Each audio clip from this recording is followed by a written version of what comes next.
هذا القرآن يوحدنا لطريق الخير يوجهنا الله تعالى أنزله ورسول الله معلمنا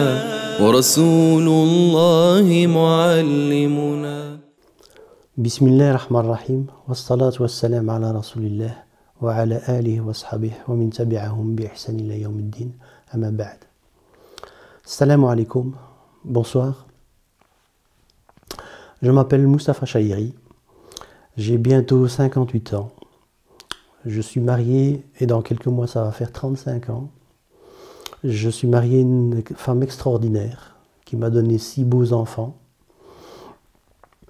4 sont déjà mariés, donc j'ai 4 beaux enfants et j'ai déjà 3 petits-enfants.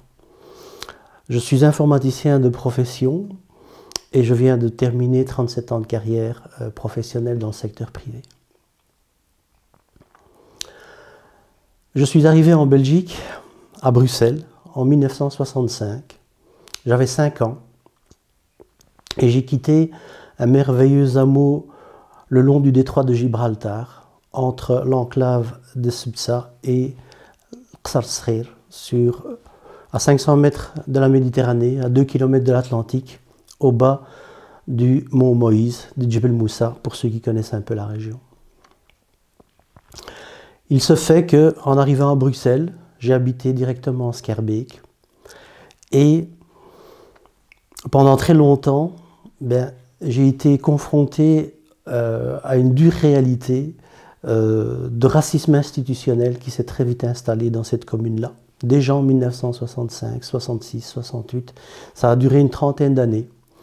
Et donc très vite, face aux discriminations, face à l'exclusion, face à l'institutionnel, face à la ségrégation, eh bien, je suis devenu très tôt un militant des droits de l'homme, un défenseur du pauvre et de l'orphelin, un défenseur des grandes causes qui font que nous sommes des êtres humains à part entière. Ce qui fait qu'aujourd'hui, je suis un citoyen musulman à part entière et pas un musulman à part.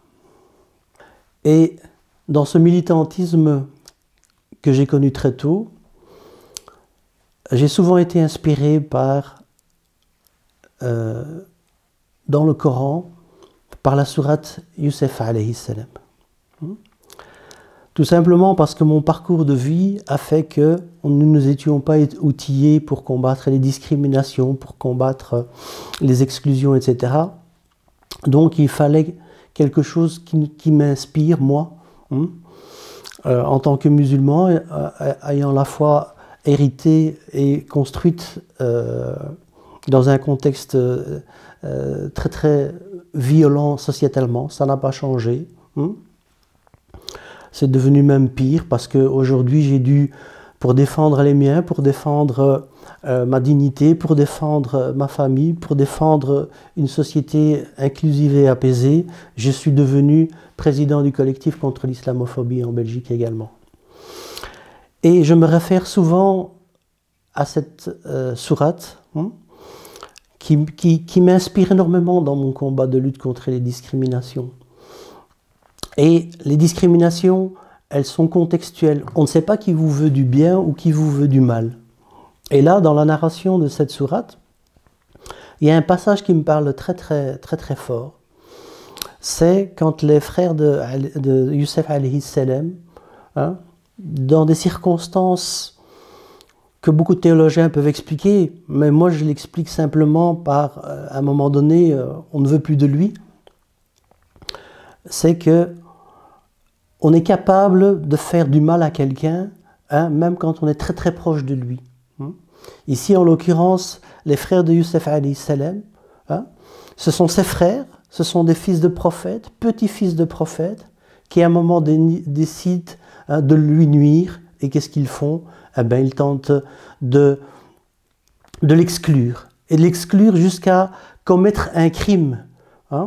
Et quelque chose en dernière minute le retient, il décide de ne pas le tuer, mais décide de l'abandonner, de le jeter à la vue de son père, à la vue de sa famille, à la vue de tous ces êtres. Donc c'est quelque chose de très profond pour moi, c'est que à un moment donné, vous pensez que vous êtes en sécurité parce que vous êtes dans une communauté, parce que vous êtes protégé par les vôtres, etc. Et bien souvent, pour quelque chose qui vous dépasse, eh bien vous êtes exclu, sans nécessairement avoir la capacité d'agir contre ça. Youssef alayhi salam était quand même un enfant, et ses frères étaient des adultes forts, etc. Et ils l'ont jeté. Donc ça, c'est quelque chose qui m'inspire profondément, c'est que vous ne savez pas d'où le mal va venir. Ensuite, la vie fait que Youssef alayhi salam va être adopté par des gens qui passaient près du puits dans lequel il était jeté.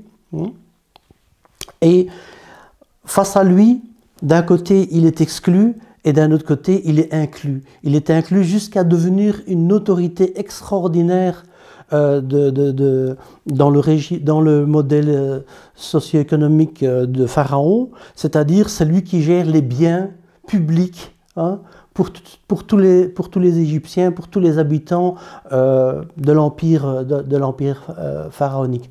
Donc d'un mal très très profond, il en sort un bien très très très important. Et ça, c'est quelque chose que dans les discriminations, parfois, on a l'impression qu'on est exclu, et puis d'autres portes extraordinaires s'ouvrent à vous. Un autre passage qui m'inspire énormément, c'est qu'à un moment donné, vous êtes de nouveau, quelle que soit votre condition sociale, devant le fait accompli que vous êtes... qu'on veut vous nuire. Ici, en l'occurrence, c'est cette épreuve que Youssef alayhi salam doit subir. C'est la femme d'un ministre de Pharaon qui s'en prend à Youssef alayhi salam parce qu'il ne cède pas à ses exigences, parce que il ne veut pas d'accommodement raisonnable ou se taire sur une situation ou profiter d'une situation. On appelle ça comme on veut. Mais en tout cas, il a son éthique et non, il ne cédera pas aux exigences de cet aristocrate.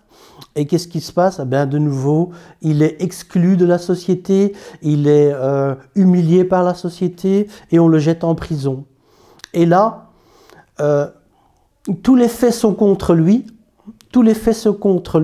mais néanmoins, son éthique, sa spiritualité, sa ferveur fait que quand on n'a pas la possibilité de se défendre contre quoi que ce soit, eh bien on s'en remet à Dieu. Et c'est ce qu'il a fait pendant des années, c'est s'en remettre à Dieu pour pouvoir sortir d'une situation que personne ne pouvait l'aider. La fin de la narration, on la connaît à peu près tous. C'est qu'à un moment donné, la famine fait que ses frères, sans le savoir, se retrouvent nez à nez avec le prophète Youssef alayhi salam. Et là, se passe ce qui se passerait pour chaque être humain, c'est-à-dire essayer de se venger sur ce qu'on lui a fait à l'époque. Non.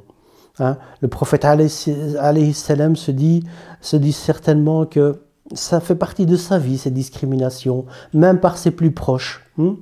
Et que lui, il a une éthique et il croit en Allah Baraka, de la bonté de l'être humain et de l'agissement d'un prophète vis-à-vis des gens qui l'ont aidé, des gens qui ne l'ont pas aidé, des gens qui lui ont fait du mal. Et cette rancœur n'existe pas pour lui. Je pense que certainement, si on est animé dans notre quotidien par un souci de vengeance, plutôt que d'un souci de trouver une solution pour vivre avec les gens qui ne nous aiment pas malheureusement, on n'y arrivera pas.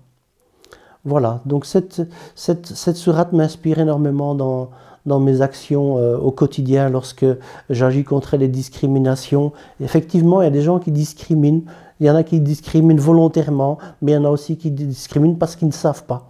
Et c'est à nous à jouer ce rôle de tendre la main à l'autre lorsque on peut récupérer cet être humain dans la partie de la bonté plutôt que dans la partie de la méchanceté. Donc en conclusion, il faut être animé par la justice. il ne faut pas être animé par la lutte contre l'islamophobie, ou la lutte contre la négrophobie, ou la lutte contre l'antisémitisme. Hein. La lutte communautaire pour un objectif, hein, elle vous rend malade. Ça, c'est certes. Hein. Et lutter contre l'injustice, c'est lutter contre toutes les causes. Si vous n'êtes pas animé par la justice, vous ne savez pas être un bon militant antiraciste. Certainement pas. Hein? Et cet exemple-ci peut, même si vous luttez contre l'islamophobie, vous allez peut-être certainement avoir des musulmans islamophobes. Hein? La sourate, elle en parle, puisque ce sont ses proches qui l'ont exclu. Hein? Donc ça, c'est quelque chose de très important. Et dans mes luttes de lutte contre le racisme, j'ai souvent été aidé par des non-musulmans pour arriver à obtenir gain de cause finalement devant les tribunaux, finalement dans le rapport de force, etc. Ça, c'est aussi quelque chose d'important dans la sourate. Comme le ministre Al-Aziz qui a intégré dans son système économique et dans son système politique Youssef alayhi salam. Hein? Sans aucun a priori, il l'a élevé au titre de régent de tous les biens du royaume, de tous les biens de l'empire. Donc ça, c'est aussi important. Vous ne savez pas d'où le bien peut venir. Aussi bien, vous ne savez pas d'où le mal peut venir, et aussi bien, vous ne savez pas d'où le bien peut venir. Voilà. Bismillah. Pour illustrer ce que j'ai dit, je vais relire les extraits. Le verset 10 et le verset 11 de la sourate Youssef. « Ne tuez pas Joseph, proposa l'un d'eux, mais jetez-le plutôt dans les profondeurs d'un puits. Si vous procédez ainsi, quelques voyageurs de passage pourraient le recueillir. Père, ne tuez pas Joseph, proposa l'un d'eux, mais jetez-le plutôt dans les profondeurs d'un puits. Si vous procédez ainsi, quelques voyageurs de passage pourraient le recueillir. » Et le deuxième verset. « Qu'on me l'amène, dit le roi, je veux l'attacher à ma personne. » Et après s'être entretenu avec lui, le roi lui dit, « À partir de maintenant, je t'accorde un poste d'autorité et je t'investis de toute ma confiance. » بارك الله فيكم والسلام عليكم. أعوذ بالله من الشيطان الرجيم. بسم الله الرحمن الرحيم. وقال الملك ائتوني به أستخلصه لنفسي.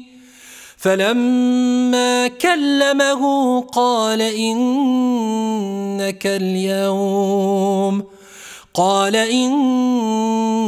اليوم لدينا مكين أمين. صدق الله العظيم. اللهم اجعل خير عمرنا آخرة وخير عملنا خواتمه وخير أيامنا يوم نلقاك يا رب العالمين.